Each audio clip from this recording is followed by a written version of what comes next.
చాలా బాధాకరం, చాలా దురదృష్టకరం. నేను సంఘటన దగ్గరికి మాధవ్ గారు అందరు నాయకులు పోయి చూసాం. హృదయ విదారకమైనటువంటి సంఘటన. అది చూసినప్పుడు చాలా బాధ కలిగింది.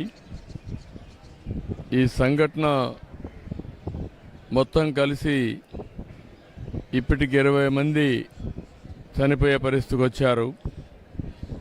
9 మంది హాస్పిటల్లో చేరి క్రిటికల్గా ఉన్నారు. 2 సేఫ్గా ఉన్నారు. మొత్తం కలిసి 31 మంది. ఇందులో చాలామంది వీకర్ సెక్షన్స్ ఎక్కువ ఉన్నారు. అందులో కూడా ఎస్సీలు అయితే దగ్గర 12 మంది ఎస్సీలు ఉన్నారు. ఒక 9 మంది మహిళలు ఉన్నారు. ఇప్పుడు వాళ్ళని లోపల కూడా పరామర్శించాం. చాలామంది పేదరికం, ఏదో కూలి పని చేసుకొని ఇల్లు గడపాలనే పరిస్థితి. అవన్నీ కూడా చూసిన తర్వాత జరిగిన సంఘటన పైన చాలా ప్రభుత్వం సీరియస్గా తీసుకుంటున్నాం. ఈ సంఘటన ఇటీవల ఒక సంఘటన జరిగింది. దానిపైన ఒక ఎంక్వైరీ వేసాం. ఎంక్వైరీ రిపోర్ట్ కూడా పంపించాం. యాక్షన్ తీసుకోమని చెప్పిన తర్వాత కూడా 2వ సంఘటన జరిగింది. ప్రభుత్వం ఫర్మ్గా ఉండి రాబోయే రోజుల్లో ఇలాంటి పునరావృతం కాకుండా చూడడానికి అన్ని విధాల యాక్షన్ తీసుకుంటాం.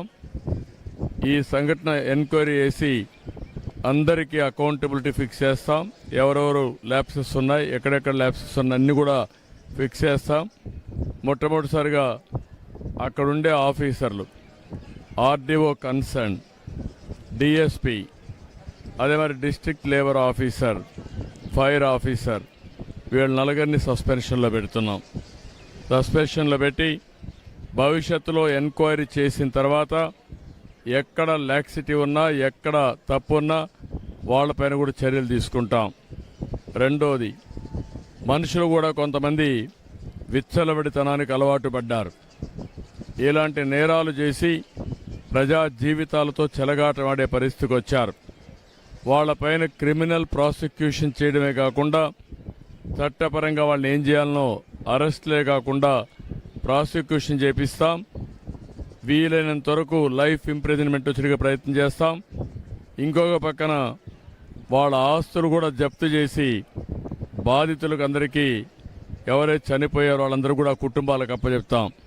ఎందుకంటే వీళ్ళు ఇష్ట ప్రకారం చేయడానికి వీలు లేదు.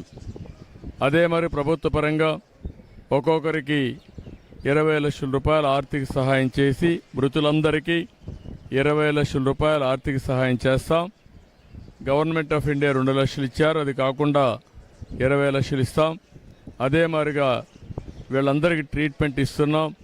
ఆ ట్రీట్మెంట్ అంతా ఖర్చు పెట్టి ఎవరైతే ఈరోజు ఇంజూర్ అయ్యారో వాళ్ళ పరిస్థితిని బట్టి వాళ్ళని ఆదుకుంటాం. కాబట్టి వాళ్ళని కూడా ఆదుకునే కార్యక్రమానికి శ్రీకారం చుడతాం. వీళ్ళు కాకుండా ఎవరైతే వీళ్ళల్లో కొంతమంది చిన్న పిల్లలున్నారు, చదువుకోలేని పరిస్థితి కూడా ఉంది, వాళ్ళందరినీ చదివించే బాధ్యత రెసిడెన్షియల్ స్కూల్స్లో పెట్టి ప్రభుత్వం తీసుకుంటాం. ఈ పేదవాళ్ళు ఎవరైతే ఉన్నారో, చనిపోయారో, వాళ్ళకి ఇళ్ళు లేకపోతే ఇళ్ళు కూడా కట్టించి వాళ్ళని ఆదుకునే కార్యక్రమానికి కూడా శ్రీకారం చుడతాం. కుటుంబాలను ఆదుకుంటాం. దోషుల్ని కఠినంగా శిక్షిస్తాం. ల్యాప్సెస్ అన్ని పునరావృతం కాకుండా ఫర్మ్గా యాక్ట్ చేసి అన్ని విధాలా ముందుకు పోతామని చెప్పి తెలియజేసుకుంటూ, నేను ఆ కుటుంబ సభ్యుల్ని తేలేం కానీ ఆ కుటుంబాలను ఆదుకోవడానికి అన్ని విధాలా సహకరిస్తాం. ఎవరైతే చనిపోయారో ఆ కుటుంబ సభ్యులకు నా ప్రగాఢ సానుభూతి తెలియజేసుకుంటూ, చనిపోయిన వారందరూ కూడా ఆత్మశాంతి కలగాలని భగవంతుని ప్రార్థిస్తూ సెలవు తీసుకుంటున్నాను.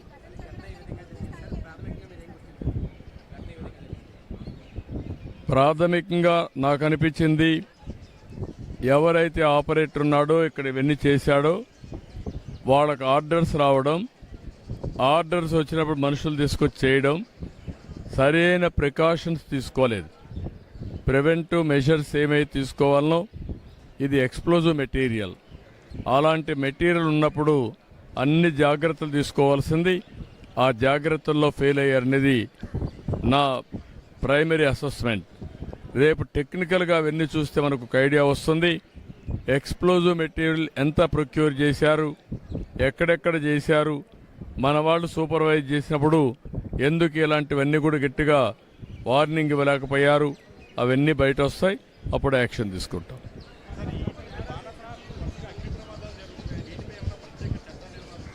ఏది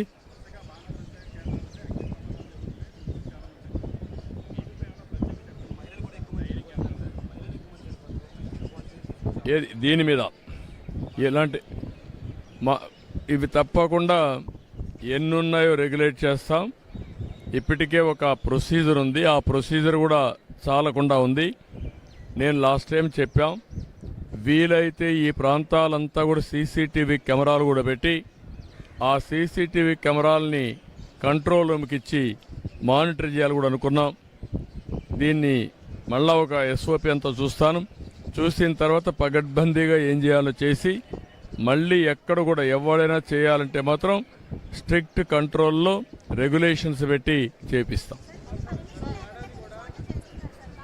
అందరినీ, ఒకరిని కాదు, ఎవరైనా సరే పర్మిషన్ లేకుండా చేస్తే ఇప్పుడు నేను ఏ చర్యలు తీసుకుంటున్నానో ఆస్తులు కూడా కాన్ఫిస్కేట్ చేస్తానని చెప్పాను. ఎవ్వరు కూడా ఆటలాడడానికి వీలు లేదు.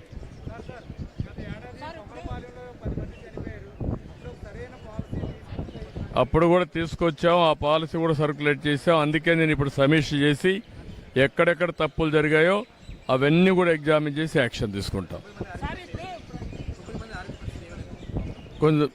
కొంత సీరియస్గానే ఉంది, క్రిటికల్గా ఉన్నారు, క్లోజ్గా మానిటర్ చేస్తాం, అన్ని చర్యలు తీసుకుంటాం.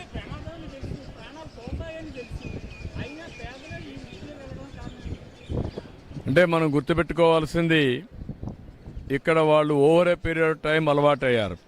ఇప్పుడు నేను అక్కడ మాట్లాడాను, కొంతమంది పిల్లలు చెప్తున్నారు మాకు ఊహ వచ్చినప్పటి నుంచి ఈ పనే చేస్తున్నారని. కొంతమంది 8-10 ఏళ్ళ నుంచి చేస్తున్నారు. అదే మరి కొంతమంది అయితే భార్య భర్త ఇద్దరు కూడా పోయిన వాళ్ళు ఉన్నారు. ఇలాంటి అనేక సంఘటనలు మనం చూసినప్పుడు వాళ్ళకి ఇక్కడ 10 రూపాయలు ఎక్కువ వస్తుంది కాబట్టి అదొకటి ఉండొచ్చు.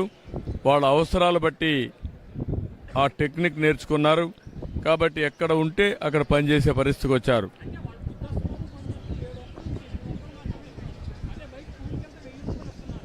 అంటే నువ్వు అంటున్నావు కానీ వాళ్ళకి ఆ పని దొరకలేదు, ఈ పని దొరికింది అంటున్నారు. అదే మనం 700 రూపాయలు ఎక్కువ అనేది వాళ్ళ ఉద్దేశం. మాకు ఆ 700 అక్కడ వస్తుంది, అదే నరేగాకపోతే 300 వస్తుంది. ఉపాధి లేకుండా చెప్పారు. ఇప్పుడు ఏంటంటే వ్యవసాయంలో పనులు లేవు అనేది ఒకటి, వాళ్ళేమంటారా రైతులు మాకు కూలీలు దొరకడం లేదని వాళ్ళది. ఈ రెండు అందుకే నరేగా కింద 125 రోజులు మనం పని కల్పిస్తున్నాం. అదే మరి అనేక విధాలుగా అనేక యాక్టివిటీస్ని ఎక్కడెక్కడ పెట్టాలని అవన్నీ పెడుతున్నాం. ఇంకా ఇవన్నీ వాచ్ చేస్తాం. ఎంప్లాయ్మెంట్ ఇప్పుడు గవర్నమెంట్ ఇవ్వాల్సిన సబ్సిడీస్ అన్నీ ఇస్తున్నాం. మీరే సూపర్ 6 కానీ అన్ని కుటుంబాలకు ఆదుకునే కార్యక్రమం ఉంది. ఇది కూడా ఏ విధంగా ఉపాధి కల్పిస్తాం. లేదు, ఇంకా దొరకలేదు. We are in search. ఎక్కడున్నా పట్టుకొస్తాం, వదిలిపెట్టే సమస్య లేదు.